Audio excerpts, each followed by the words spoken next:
Au nom du Père et du Fils et du Saint-Esprit. Amen. Évangile de Jésus-Christ selon Saint Luc, chapitre 1, des versets 39 à 56. En ces jours-là, Marie se mit en route rapidement vers une ville de la montagne de Judée.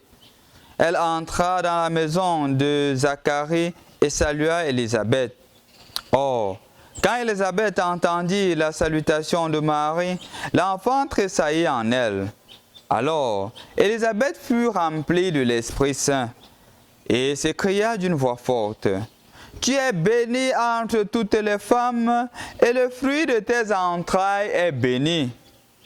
Comment ai-je ce bonheur que la mère de mon Seigneur vienne jusqu'à moi? Car lorsque j'ai entendu tes paroles de salutation, l'enfant a tressailli d'allégresse au-dedans de moi. Heureuse celle qui a cru à l'accomplissement des paroles qui lui furent dites de la part du Seigneur. » Marie dit alors, « Mon âme exalte le Seigneur, mon esprit exulte en Dieu mon Sauveur. Il s'est penché sur son humble servante, désormais tous les âges me diront bienheureuse. Le Puissant fit pour moi des merveilles, saint est son nom. Son amour s'étend d'âge en âge sur ceux qui le craignent. Déployant la force de son bras, il disperse les superbes. Il renverse les puissants de leur trône, il élève les humbles. Il comble de bien des affamés, renvoie les riches les mains vides. Il relève Israël son serviteur, et il se souvient de son amour, de la promesse faite à nos pères en faveur d'Abraham et de sa race à jamais. » Marie demeura avec Élisabeth environ 3 mois, puis elle s'en retourna chez elle. Bonjour chers frères et sœurs dans le Christ et bonne fête de la visitation de la Vierge Marie à sa cousine Élisabeth. En effet, cette fête conclut justement le mois marial que nous venons de célébrer, ou du moins que nous nous sommes engagés à vivre chaque jour en restant en communion et en union avec la Vierge Marie. Beaucoup de choses ont été organisées dans nos paroisses. Chaque jour, par exemple, dans notre cathédrale, il y avait la prière. Chaque jour, il y avait la prière du chapelet et même du rosaire. Dans des paroisses, il y en avait. Justement parce qu'on voulait que la Vierge Marie puisse intercéder pour nous, que la Vierge Marie puisse prier pour notre pays, que la Vierge Marie puisse donner à notre monde, à travers son intercession, de nouveaux disciples clairs et fidèles de Dieu. En effet, chers frères et sœurs dans le Christ, revenant sur la fête que nous célébrons en ce jour, le mot visitation a tout son sens. La visitation, premièrement, est la conséquence d'une joie qu'on apporte, d'une joie qu'on partage. Vous allez remarquer qu'il y a 2 attitudes dans la visitation que nous voyons aujourd'hui.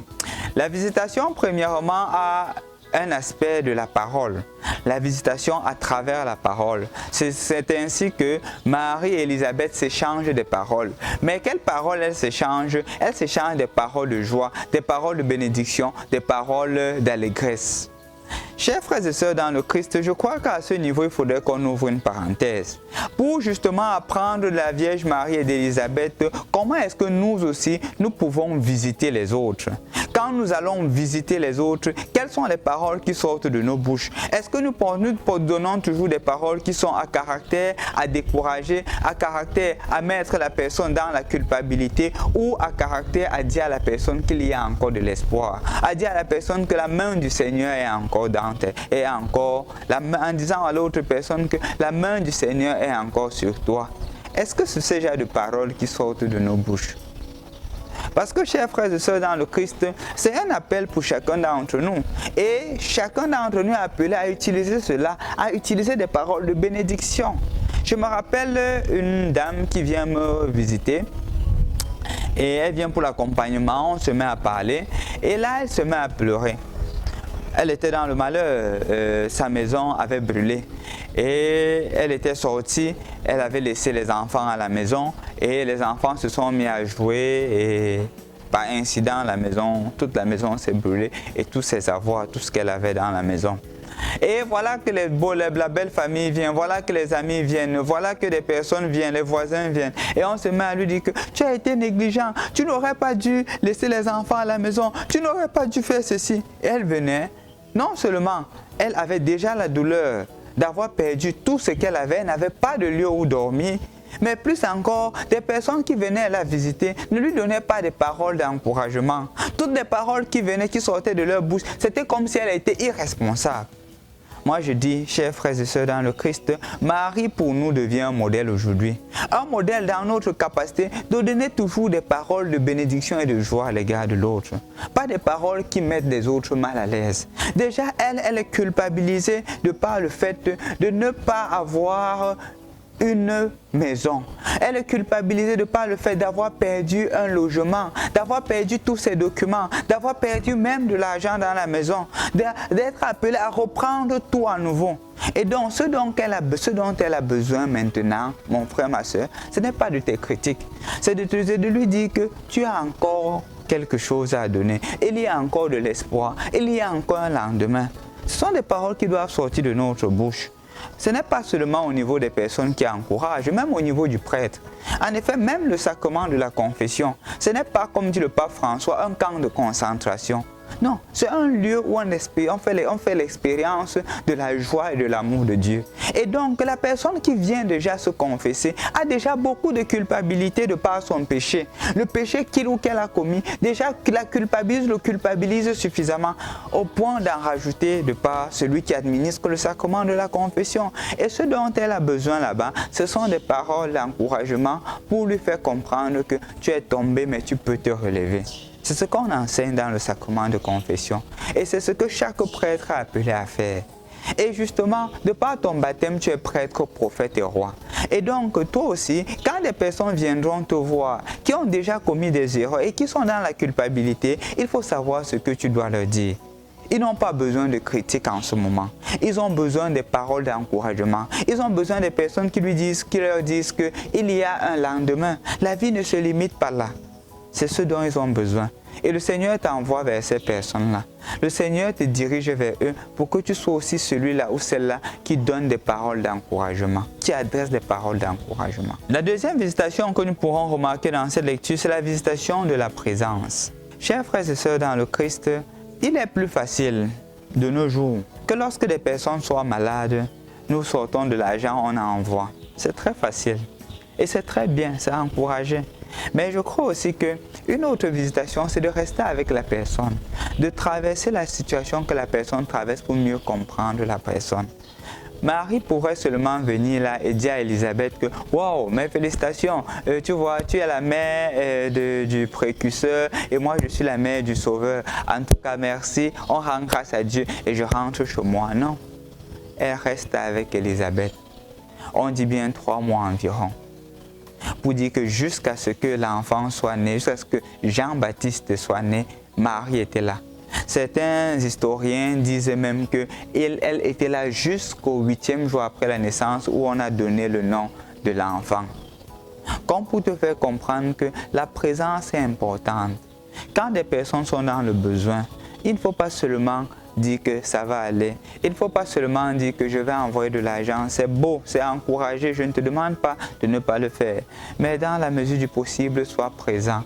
Va rester avec la personne. Va encourager la personne. La personne a besoin de toi. La personne a vraiment besoin de toi. Et Dieu te dit aujourd'hui que sois aussi un canal de la visitation des autres, la visitation de présence, la visitation même d'écoute. Parce que malheureusement, parfois, on n'écoute pas. Malheureusement, on a des difficultés à écouter l'autre. Malheureusement, on a déjà des stéréotypes et on n'écoute plus les autres. Dieu t'appelle aussi aujourd'hui à être un témoin de la visitation. Un témoin de la visitation en ce 5e jour où nous célébrons la neuvaine. Et justement, le thème de la neuvaine de ce jour est « Le Seigneur nous libère du concubinage ». Va visiter les personnes, encourage-les à s'unir à l'Église, encourage-les à être justement des personnes qui mettent le Seigneur en priorité. Sois justement aussi cette personne-là qui encourage les époux à se marier à l'Église, qui leur dit que voilà la beauté de se marier à l'église. Sois là avec cette femme-là qui a les difficultés et qui cherche à convaincre son mari à ce qu'il ait une union à l'église pour qu'elle puisse se réconcilier de nouveau avec les sacrements de l'église. Aujourd'hui, encourage ces personnes que tu connais autour de toi. Et sois justement celui-là qui va apporter la joie en allant leur dire que, regardez, il y a un bonheur, il y a une grande joie à se marier à l'église. Et essaie aussi de prier pour ces personnes qui ont encore des réticences, qui pensent que le mariage c'est d'abord la fête. Parce que le Seigneur aujourd'hui veut toucher les cœurs des personnes qui sont encore en concubinage et qui ne veulent pas s'engager à l'église. De la même manière que Marie allait visiter Élisabeth, le Seigneur t'envoie visiter ces couples-là. Le Seigneur t'envoie leur dire, mariez-vous à l'église. Tu peux visiter à travers les paroles que tu adresses, tu peux aussi visiter à travers les prières que tu adresses, tu peux aussi visiter à travers une et mille manières. Tu es sur le terrain, tu connais mieux la réalité que quiconque. Sois aussi cette personne qui visite les autres en les apportant des paroles d'encouragement, en les consolant dans les moments difficiles et en leur annonçant la grande joie que Jésus est là pour nous sanctifier et sanctifier la vie maritale. Au nom du Père et du Fils et du Saint-Esprit. Amen.